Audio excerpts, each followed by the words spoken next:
And who told him to open a school? Maybe school, I was commanded to open and make it free for people.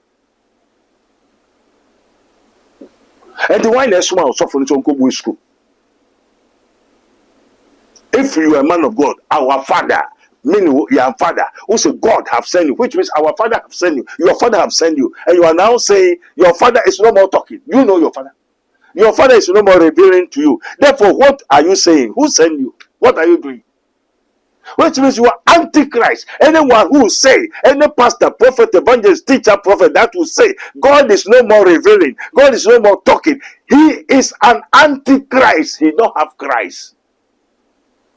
And Christ in you is the hope of glory.